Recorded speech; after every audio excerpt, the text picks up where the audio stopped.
Good morning everyone and welcome to our little talk today. I'm going to give you guys an update on what's happening in the world and I'm going to focus predominantly on the Middle East, but I'm also going to touch on Ukraine and how everything is going to affect you if you live in the UK, Europe or the US. So just before I start this video guys, if you've not done so already, can you please give us a like and a subscribe? It really helps us out when you do that, and it's just a little touch of your finger for you guys, but it helps us out when we're doing the demographics a lot. So we're going to talk about the Middle East first guys, alright? So obviously, unless you've been living in a cave, you know what's been happening. You know, and again, how far do you go back with this? You know, you can say tit for tat, you can say, you know, some people would argue that the October the 7th attack was because of Israel's, you know, how they're treating the Palestinians in Gaza. You can go back and you can keep going back and back and back and back, but you have to have a start point, guys, all right? You have to have a point where you start your information from. So as I understand, this is a very complicated situation. You know, I've spent a lot of time in the Middle East, you know, over 5 years living in the Middle East. I've been all around that region, so I do know and understand that culture and the people there. What I will say though, and I'm trying to be as objective as I can, you know, I don't feel there's any road for peace at the moment, although people are talking about peace and they want this and they want that. I don't think it really matters now. I think whatever's going to happen is already in motion and it's going to happen whether we like it or not.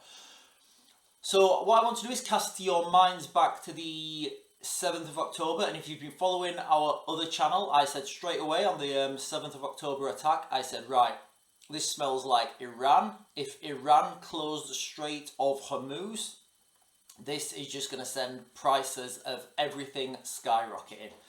So now as we are, Iran are actively involved and Israel have vowed to respond to Iran's attacks. Now, whether that happens or not, you know, it's anybody's guess, but my speculation is this needs to happen before the 18th of May. Why the 18th of May? Well, if you understand, you know, if you understand the, you know, biblical prophecies, you'll understand why the 18th of May is important. So, if this happens, now depending on the severity of that, I did another video on our other channel, you know, instantly I said, you know, people were saying, what are Israel's likely targets in Iran? And the two main targets that I see are the nuclear facilities in Iran and also the gas oil separation plants, which are on the south coast. There's like there's an island off the south coast and that's where they do all their gas oil separation. Let's keep in context that between 20 and 25% of the world's oil moves through that region. So if Iran closed the close that area off and let me come back to that actually. So if Iran closed that area off, that's 25% of the world's oil stopped. Now when I did this video initially on our other channel after the 7th of October attack, a lot of people were saying, oh, the US has got a strike group there, that'll never happen, you know, it's you know, the US will stop that, they're not going to attack the US. Well, guess what guys, you know, the Houthis in Yemen with limited manpower, limited resources and very limited finances have managed to close that shipping lane down. So if you're talking about Iran with a vastly, you know, an order of magnitude greater resources than Yemen, if you're saying that they can't close the Strait of Hormuz, then, you know, you've got another thing coming. So you've got, so the two options there obviously guys, you've got the nuclear option which they could strike, and then you've got the gas oil separation plants which they could strike. I feel either one of these is catastrophic. If the gas oil separation plants go down and they close the Strait of Hormuz, then the prices of everything are just going to skyrocket guys, okay? Because everything comes from energy. Energy is the most important thing that we have on the planet. You know, without energy, we can't buy our houses, I can't make this video, you can't drive your car. Not only can't you drive your car, but militaries won't function, aircraft won't work, the delivery drivers that deliver your stuff, they can't get out. So everything comes from energy, guys, and you know, most energy is derived from some sort of hydrocarbon or burning something, you know, and we're not at a stage where we can go 100% green yet. So if and when Israel respond, depending on what their response is, that's, you know, what could happen. I don't see any way that they're not going to respond. The only question is, how severe is their response going to be? This morning there was an article on the mainstream media saying that a slight response from the Iranians, that a slight response from Israel could trigger World War III.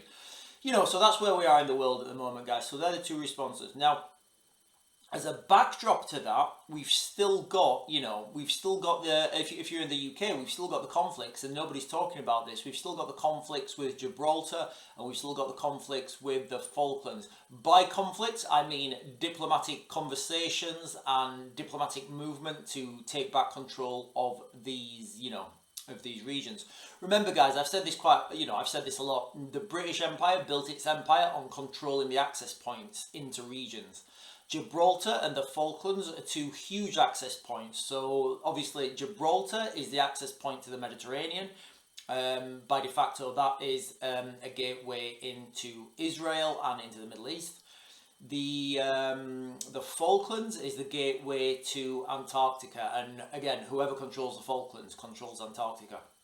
So that's the backdrop to this video. Also, guys, I'm going to read you a quick message I got off one of my sources in Ukraine. I asked him how things were going. So I'll just read what he's saying now in Ukraine.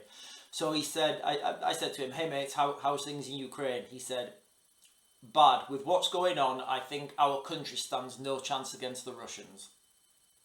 Everything we've got here in Ukraine is inferior to the Russians. Fortifications, manpower, ammo, and the Russians are just bumping their numbers up. 2 days ago, the Russians reported they will be able to produce 10,000 drones this year." And then he goes on with some personal stuff. So that's the reality of what's happening in Ukraine. And you're not going to hear this on mainstream media, guys, okay? The Russians have the capacity to replace 1,000 tanks a month.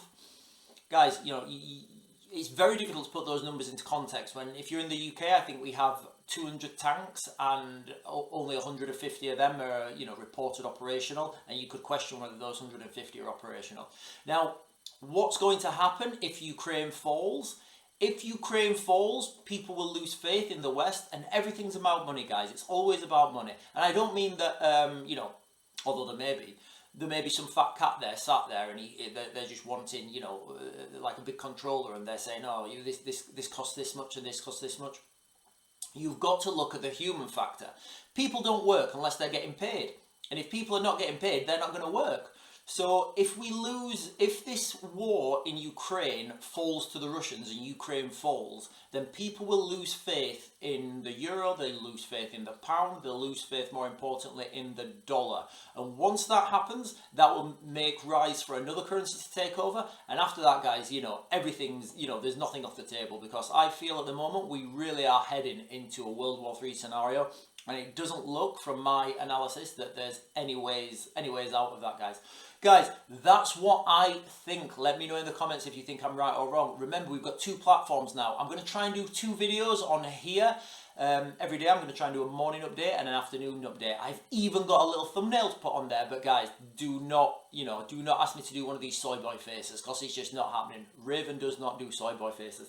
And that's it, guys. If there's anything else you want me to cover, let me know in the comments below. Also, give us a like and give us a share and give us a follow. Go and look at our other platform, guys. We do a lot more videos on our other platform day to day if you want to see me, just goofing around, on a day-to-day basis.